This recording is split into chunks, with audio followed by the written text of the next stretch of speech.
Hello friends, இன்றைக்கி என்ன stretch பண்ண போகிறோம், இன்றைக்கி என்ன மூமெண்ட் பண்ண போகிறோம், என்ன ஆக்டிவிட்டி. நம்ம ஒரு 4-5 டேஸாக பார்த்திங்கன்னா நெக்குக்கான மூமெண்ட்ஸ் அண்ட் நெக்குக்கான ஸ்ட்ரெச்சஸ் தான் பண்ணிகிட்ருக்கோம். ஸோ ஃபாலோட் பை தட் இன்றைக்கி என்ன ஸ்ட்ரெச் அப்படின்னு பார்த்தீங்கன்னா, பொசிஷன் பார்த்திங்கன்னா சிட்டிங் ஆர் ஸ்டாண்டிங் ரெண்டுத்துலேயும் பண்ணலாங்க. அது ஒன்றும் ப்ராப்ளம் கிடையாது.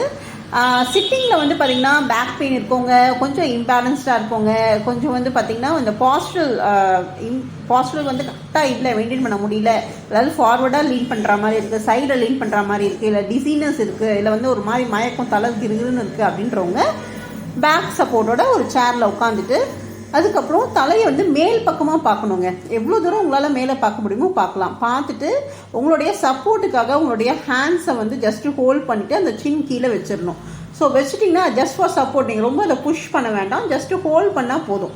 ஸோ இதை பார்த்திங்கன்னா 10 to 15 செகண்ட்ஸ் ஹோல்ட் பண்ணிவிட்டு ரிலாக்ஸ் பண்ணலாம். இப்போது நம்ம ப்ரீவியஸாக வீடியோவில் பார்த்துருப்பீங்க, சீரீஸில் பார்த்துருப்பீங்க. First neck up and down move பண்ணியிருப்போம், அதுக்கப்புறம் ரைட் டு லெஃப்ட் பெண்ட் பண்ணியிருப்போம், அதுக்கப்புறம் செமி சர்க்கிள் பண்ணியிருப்போம். அது எல்லாமே டைனமிக்.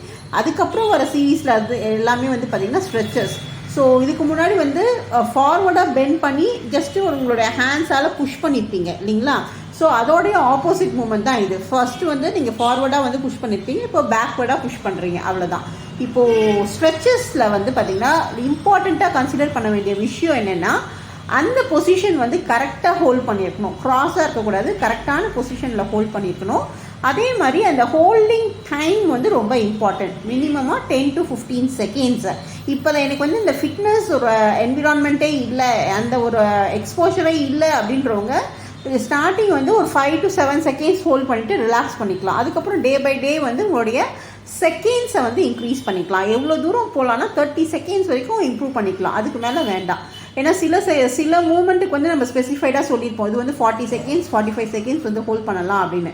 பட் இந்த மாதிரி நெக் மூமெண்ட்ஸ்க்கு பார்த்திங்கன்னா இந்த பர்டிகுலராக இந்த பேக்வேர்டில் நம்ம ஹோல்ட் பண்ணுறதுக்கு 30 செகண்ட்ஸ் வரைக்கும் ஹோல்ட் பண்ணிவிட்டு ரிலாக்ஸ் பண்ணிக்கலாம். இனிஷியலாக நீங்கள் பிகினராக இருந்தீங்கன்னா 5 to 7 செகண்ட்ஸ் ஹோல்ட் பண்ணிவிட்டு ரிலாக்ஸ் பண்ணிக்கோங்க. 1 டைம் பண்ணால் எஃபெக்டிவாக இருக்காது, ட்வைஸ் 2 வாட்டி பண்ணுங்கள், ரொம்ப எஃபெக்டிவாக இருக்கும்.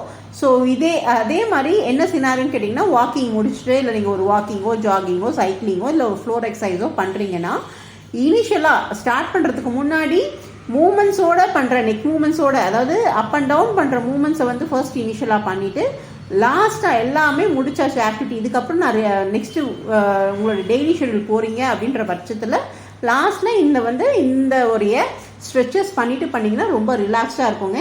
ஸோ அவ்வளோதான். ஏதாவது டவுட்ஸ் இருந்தால் கண்டிப்பாக கமெண்ட் பாக்ஸில் கமெண்ட் பண்ணுங்கள், உங்களுக்கான ரெஸ்பான்ஸ் கிடைக்கும். நெக்ஸ்ட் வீடியோவில் நெக்ஸ்ட் சீரீஸில் பார்க்கலாம். Catch you later. Thank you for வாட்சிங் அவர் சேனல்.